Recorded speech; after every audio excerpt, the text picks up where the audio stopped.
All right, so on this property, the homeowner just had a pool put in. This area was completely flat, and he gets a lot of water from the upper property. He has no gutters, with the exception of a little strip over here. So he's getting all this roof water, all of this upper property water, and it's coming down. Originally, it was just coming through here, but since putting the pool in, this area has become very level. You can see this is the main issue right here, and over here he's got quite a bit of debris just kind of washing through. So the pool installer had installed a system, but it's not able to capture the volume of water that's just coming through and affecting this area. So our solution for this area is going to we're going to try to leave whatever the pool installers had installed. We're going to leave that alone, and we're going to go around, essentially. So we want to extend the downspout that's on the other side, and I'll show that here in just a second.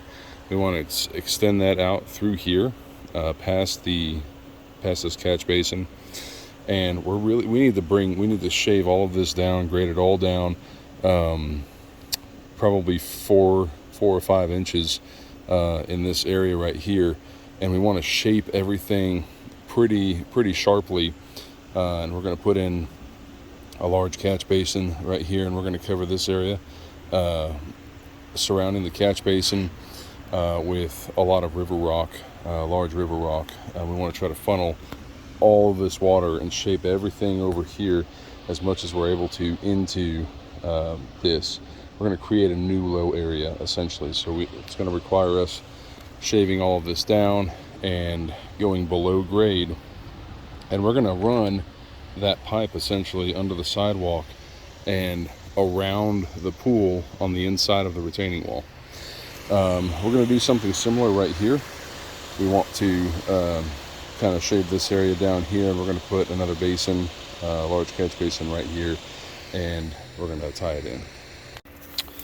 Now this is the downspout along this side of the wall right here. We do want to pull this pine straw back as much as we can, and we want to make sure that this area is sloped properly, but we want to extend this out all the way to the to that new catch basin that we're going to be installing just past the monkey grass. You can see from here right exactly where we want to put in that large catch basin.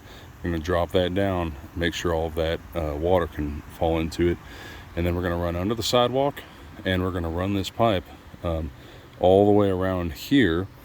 And at this point right here we have our low area.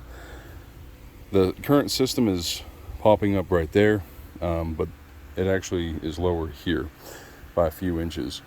So we're going to core through the wall here, and we're going to do an open exit, and we're also going to install a French drain along the base here, and some feet along this side as well, and we'll tie that into the pipe as well.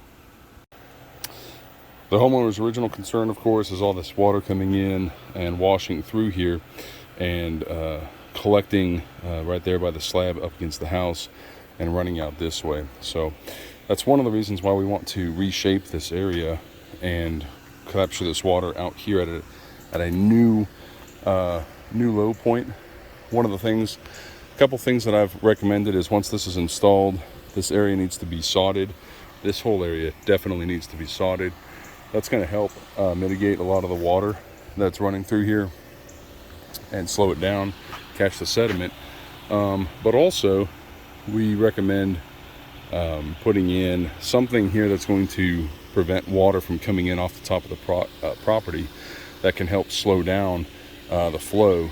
And installing a curb would be a good option along here, a much more permanent option, cost effective, and it's going to handle the amount of water that's flowing through here.